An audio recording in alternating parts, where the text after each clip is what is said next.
Alan Page is a role model. From his football history, the Minnesota Vikings, the University of Notre Dame, to the bench, the first African-American Supreme Court justice in Minnesota. he was a legend. I don't know that anybody could do what he's done and be as humble as he is.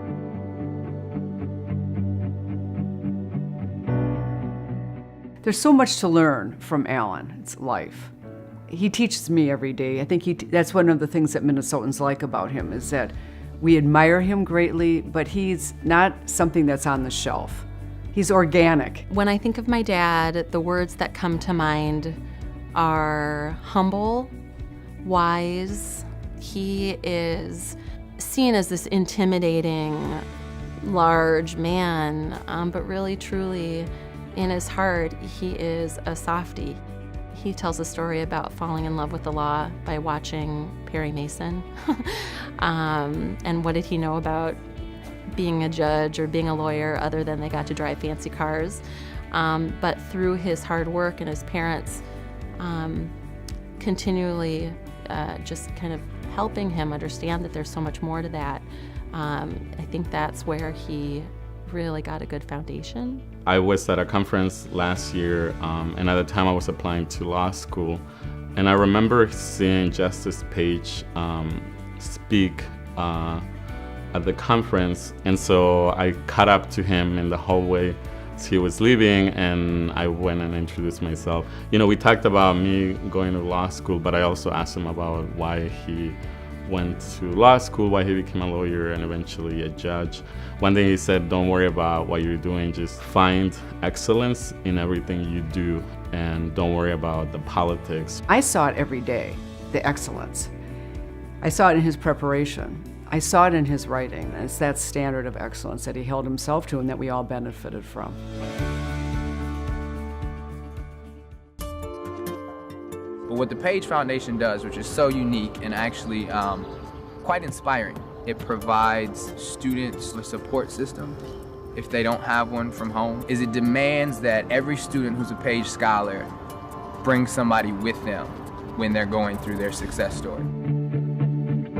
The scholarships are given to students because they have a desire to do more. Getting that Page Scholarship meant that I had to worry less about the finances and focus more in being a student and doing well. He knows that not everybody on day one necessarily has the same opportunities, but given the same opportunities and a willingness to work hard and to prepare oneself, that the American dream is very much alive. Part of being a Page Scholar was to be a volunteer. It gave me sort of a sense of belonging and that it was something meaningful in my life to be able to use what I was given, not just for myself, but to benefit others around me. You have within your control, not within somebody else's control, but within your control to make this team the best team that this franchise has ever had. You know, Alan could choose to have his office decorated with all his wonderful awards that he's gotten, maybe even his gold jacket from the Hall of Fame ceremony, or all his football trophies, or many, many awards that he's received on the bench.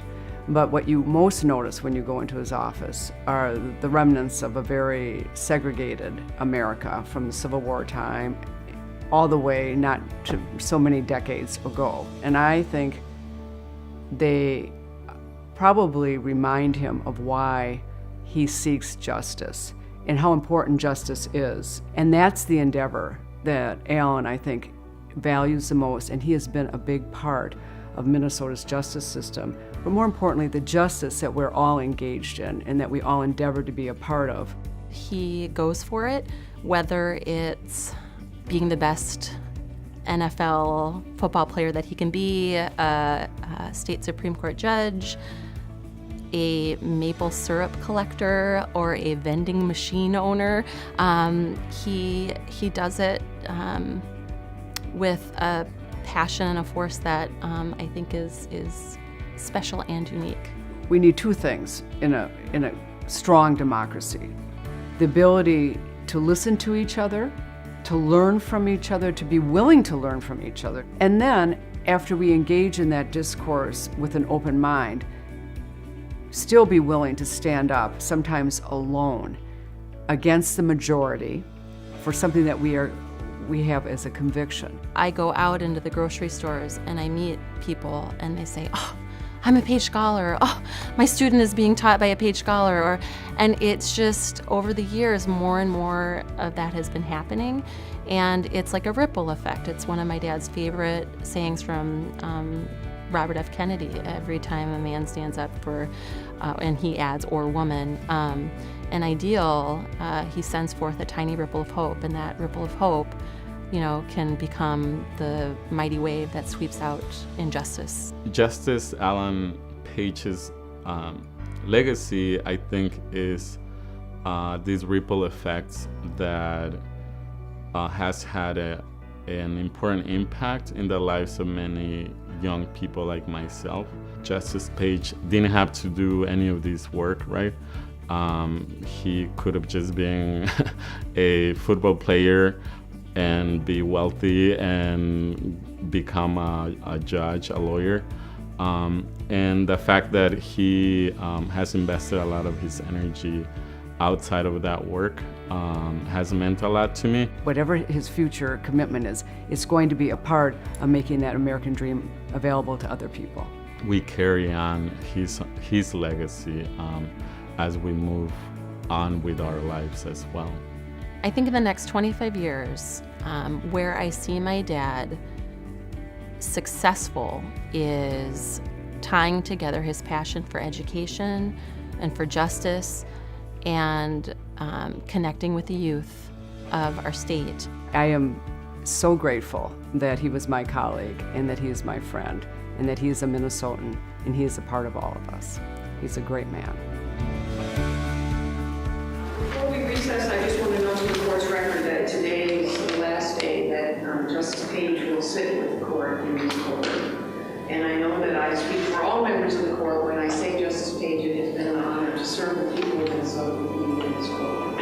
Thank you for your service. I mean, there are two ways to look at things.